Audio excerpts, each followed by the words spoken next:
गोविंदा चित्रपटात स्वप्नील जोशीसोबत एक नवीन अभिनेत्री दिसणार आहे आणि त्या नवीन अभिनेत्रीचं नाव आहे गिरिजा जोशी आणि ती आपल्यासोबत आहे. गिरिजा, पहिला चित्रपट काय म्हणशील आणि तोही स्वप्नीलसोबत? हो.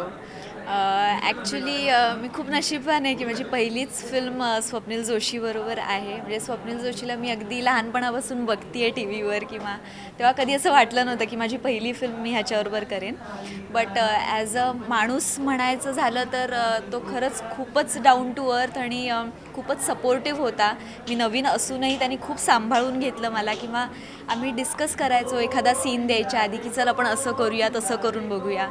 सो खरंच माहीत त्यांनी मला खूप म्हणजे कम्फर्टेबल केलं आणि इवन बाकीचे पण सगळे आर्टिस्ट लाईक अरुण नलावडे किंवा उदय टिकेकर, विद्याधर जोशी यांच्याबरोबर पण काम करताना खूप मजा आली आणि खूप शिकायला मिळालं. नक्कीच. आणि तुझा या चित्रपटात एक्झॅक्टली रोल काय आहे? मी ह्याच्यात श्रावणी नावाचं कॅरेक्टर प्ले करते आहे. म्हणजे मी स्वप्नील जोशीची लवर दाखवली आहे आणि हे कॅरेक्टर खूप मॅच्युअर्ड आहे. म्हणजे मी सतत स्वप्नील जोशीला प्रेशराईज करते की बाबा तू करिअरवर कॉन्सन्ट्रेट कर, अभ्यास कर आणि या मुलांबरोबर उन्हाडक्या नको करू. अरे मी सतत त्याला प्रेशराईज करत असे आणि त्याचे रिझल्ट्सही मिळतात. नंतर तो कलेक्टर होतो. सो असं एक मॅच्युअर्ड रोल मी ह्याच्यात प्ले करते आहे. सो गिरिजा, या चित्रपटामध्ये 3 गाणी आहेत आणि अनफॉर्च्युनेटली मला माहिती नाही तुला अनफॉर्च्युनेटली वाटतं आहे की नाही, पण तुला रोमॅन्टिक गाणं करायला मिळालेलं नाही आहे. तर तुला काय काय वाटतं त्याच्याबद्दल? ॲक्च्युली मला अजिबात वाईट नाही वाटत आहे कारण मी आत्ता ज्या ऑलरेडी 3 फिल्म्स कंप्लीट केल्या त्या तिन्ही फिल्म्समध्ये रोमॅन्टिक गाणी आहेत.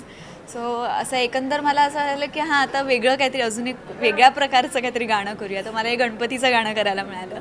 सो मी हॅप्पी आहे ते घेऊन. आणि जरी मी गोविंदा या टायटल ट्रॅकमध्ये जरी नसले तरी ते माझं जास्ती फेवरेट गाणं आहे कारण इतकं एनर्जेटिक गाणं आहे की म्हणजे खरंच नाचावंसं वाटतं. सो याच्यातली तिन्ही गाणी खूप एनर्जेटिक आहेत आणि लोकंही नक्की एन्जॉय करतील. आणि आता जसं तू सांगितलंस तुझे आणखी 3 चित्रपट येतात, त्याच्यातल्या एका चित्रपटाचं गाणं आम्ही ऐकलं सिद्धार्थ जाधवसोबतचं. तू माझी मैना, मिका सिंगने जे गायलं आहे ते खूप म्हणजे वेगळ्या धाटणीचं म्हणण्यापेक्षा ओपनली ते खूप बोल्ड सॉन्ग आहे, बिकिनी सीन्स आहेत.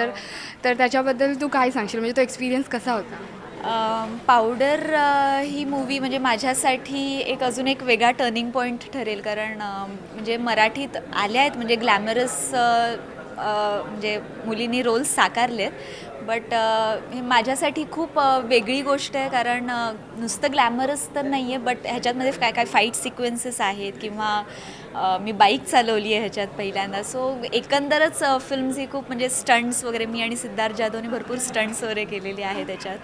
सो आणि बेसिकली ड्रग्ज हा इश्यू घेऊन एक ड्रग पेडलरची ही एक लव्ह स्टोरी आहे. सो एक वेगळ्या धाटणीची मूवी आहे. सो त्याला सुद्धा मी एक्सायटेड. गिरिजा, एकंदरीत मराठी सृष्टी खूप फिल्म इंडस्ट्री खूप ग्लॅमरस होते आणि त्याच्यामध्ये खूप as we say bikini scenes आणि हे प्रकार वाढत चालले आहेत. तर एकंदर तुझी ह्याच्यावर रिॲक्शन काय आहे?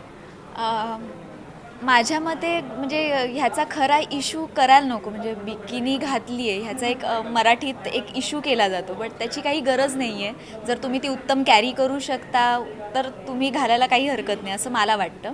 आणि ते कन्व्हिन्सिंग असलं पाहिजे. जस्ट बिकॉज प्रमोशन्स करायचे आहेत म्हणून आपली बिकिनी घातली आहे तर तसं नको. आता इवन या फिल्ममध्ये सुद्धा आमचं सगळं शूट बँकॉकला झालेलं आहे पावडरचं आणि त्यात मी एक लाईफगार्ड दाखवली आहे. त्यामुळे बिकिनी हे म्हणजे खूपच म्हणजे घालावीच लागणार होती. त्यामुळे मी कन्व्हिन्स झाल्यामुळेच मी ती घातलेली आहे. सो याबद्दल असं काही मला वाटत नाही. जर if you are comfortable go for it. नक्कीच. आणि पावडर व्यतिरिक्त आणखी कुठच्या सिनेमामध्ये आम्हाला तुला पाहायला मिळणार? एक आहे ह्याच्यानंतर आता जी लगेच रिलीज होते ती म्हणजे धमक. त्यात मी अनिकेत विश्वासरावच्या अपोजिट कास्ट आहे. त्याच्यानंतर प्रियतमा नावाची फिल्म येते जी मी सिद्धार्थ जाधवबरोबर केली आहे आणि मग पावडर येते तीही मी सिद्धार्थ जाधवबरोबर केली आहे. शिवाय त्याच्यात चिन्मय मांडलेकरही आहे. सो अशा 4 फिल्म्स आहेत यावर्षी. नक्कीच. All the best for your career आणि करंटली गोविंदासाठी तुला खूप खूप शुभेच्छा. Thank you so much. तर ही होती गिरिजा जोशी. गोविंदा चित्रपटाच्या निमित्ताने तिने आपल्याशी खूप गप्पा मारल्या. कॅमेरामॅन पुनीतसोबत श्वेतांबरा सावंत, राष्ट्रीय मराठी.